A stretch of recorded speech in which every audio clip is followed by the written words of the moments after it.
Well, good morning, my dear viewer. As you can see, it's another glorious day in downtown Toronto.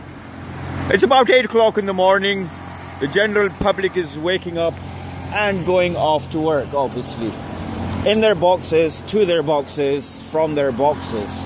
Now, what we're going to be talking about briefly on this little clip, wherein I will continue to risk my life and limb to bring you vintage footage from the streets of Toronto. Sorry about that, ma'am.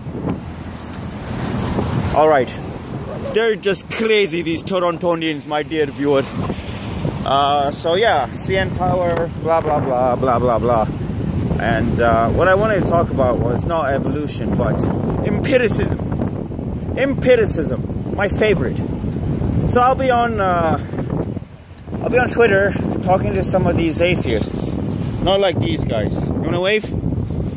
So basically they'll be like, can you give me empirical proof of God's existence? I'll take you up Bay Street, dear viewer. The heart of the financial district. Bay Street is Toronto's Wall Street, in case you didn't know. This is where all the big bucks are made and all the big banks are. Hey, listen, if you haven't heard me say it before, then in every city, the biggest buildings belong to the biggest, to the banks. So out here, we've got BMO over there. Up there's TD, right next to it. Scotia Tower is this big pink thing somewhere in the vicinity of BMO. Let me just show you BMO, dear viewer. There's BMO, there's TD. Royal Bank's around here somewhere, and Scotia Tower's over there and all this kind of stuff. But the big six banks actually own about 50+% of the wealth of the country, apparently, from what I've been given to understand. And it's understandably frustrating that these bankers have so much money and yet they're so greedy and they still continue to screw people and even whole countries, if you believe the Greeks. So in terms of evolution or empiricism, so people will be like, well, prove God's existence to me. Is there any evidence for him? Is there any evidence for such a... And then based on how nice of a person they are, because there are nice and not nice atheists, they'll be like, prove that your imaginary friend exists, or is there evidence for the existence of this being? And I'll be like, the universe, hello? The universe is evidence. Like in my personal life, I have plenty of evidence. I have plenty of synchronicities and, you know, just serendipities and things that happen. Like, oh my God, if that hadn't happened, wow, I'd be so screwed. Oh my God, thank God that happened. And these things happen. Those are the things that my faith is made up of. Unfortunately, those things are dismissed as platitudes, salam alayki, by the majority of atheists, right? So basically, if you're asking for empirical evidence, my answer to that is that logic trumps empiricism. What does that mean? Well, if the universe came into being at a certain point, my question is, what caused it to come into being? Is it not logical to assume that just like everything else in the universe itself has a cause? In fact, we could take that line of thinking further. Everything in the universe has a purpose. Does it not stand to reason, therefore, that the universe itself has a purpose? So, unfortunately, the average atheist will simply roll their eyes and say something like, oh, it's simply platitudes. Like, it's just like the Holy Prophet, peace be upon him. In fact, all the prophets, the Quran says that we'd never sent a prophet to any people. In fact, every race and every nation has had a prophet of their time until the end of times. And, you know, Prophet Muhammad being the last prophet until the Day of Judgment. And right now, according to Shia beliefs, we just have imams, peace be upon them all, from the family of Prophet Muhammad. But in any case, all the prophets were called crazy, liars, bewitched, possessed, madmen, soothsayers, you know, demon workers, all this kind of rubbish. Like that, they were complete lunatics, essentially. They were seen as complete idiots, totally out to lunch. Hey, by the way, it's the same way people like Einstein and Newton and etc. have been seen. This is Union Station, folks. And you can see there's quite a crowd of people milling in and about the vicinity. This is about as busy as it's gonna get. It's like 8:30, Union Station, and you know what? It's really not that impressive. Is this all you have, Toronto? This rush hour would make a Calgarian wince, but would make someone from New York go bleh. All right, she seemed to dig it, and that's enough for me. Anyhow, so here we go. This is where I weave in and out of traffic and all of that good stuff, or perhaps not. So empiricism is trumped by logic. Logic says there has to be a cause of the universe, and then logic goes on to say that the cause of the universe, the nature of that cause, because you see, there are some atheists who actually, okay, let's go down Wellington. Sorry about that, man. Oh shit, it's the wrong way. This is where I do my daredevil antics. Maybe I can show you St. James Cathedral. It brings back so many memories, but we're definitely going the wrong way right now, I realize. It's probably a good idea to straighten things out before I get hit by somebody. And it's foul play on my part, unfortunately. But yeah, so there are some atheists that are actually into that whole line of thinking. They're like, yes, okay, you're right, and I'm convinced there is a cause of the universe. However, sorry, ma'am. You're very beautiful, ma'am. However, here's what they say, which is valid, by the way. I mean, I buy this line of argument. So this is Yonge Street. This is like one of the longest main streets in the world, apparently. And if you come to Toronto, you got to come up or down Yonge Street. We're headed up to Yonge and Dundas right now. That tram that just passed is King Street. So this is really the heart of downtown Toronto. Don't bother about what any stockbroker or financial type tells you. The real heart of Toronto is not Bay Street. It's Yonge Street. And in fact, I think you might agree with me that there's more going on here in terms of just interesting stuff. So, all right. There are enlightened atheists and there are nice atheists. There are atheists who are rude and just nasty, and they hurl insults, the same as there are Muslims and Christians and religious people who are nasty and rude and hurl insults. And as far as I'm concerned, they can all go to hell in a handbasket. Nice people, in my mind, are going to go to heaven. Prophet Muhammad, when asked, peace be upon him, and his family said, a believer is simply a person who is good and he likes good, and he doesn't like evil, and he's not evil. So any good person's a believer because he's following his intrinsic principles, regardless of what he says. You know, I may not have been brought up a certain way, however, I follow principles which are ingrained in every single man, living, and child. Living man, woman, and child. All right, we got an incident on the way. The blare of the TFD, the Toronto Fire Department, on the horizon.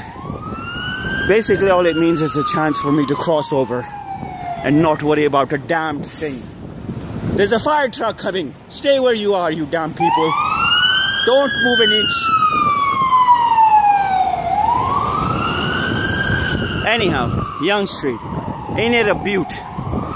You gotta love Toronto, and this is one of the reasons I can't move back to Calgary. Like, once you've lived in Toronto, it's very hard to live anywhere else. I'd have to say in the world, apart from like, if you're like my sister, she lives in Zurich. Apparently that's an amazing place too. But, going back to the matter at hand, there are good atheists, there are bad atheists. There are enlightened atheists, and there are ignorant atheists. There are rude atheists, and there are nice atheists. And this is just my humble opinion, based on my limited interaction. I have some really good atheist friends.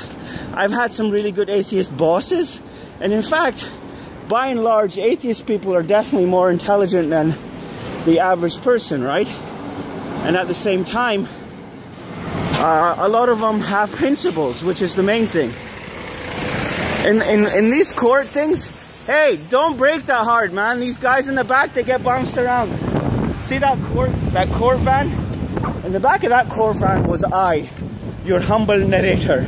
Once upon a time, in fact, just about a year ago, I was going through this crisis with the court system, and I was being bounced in and out of jail for a period of months.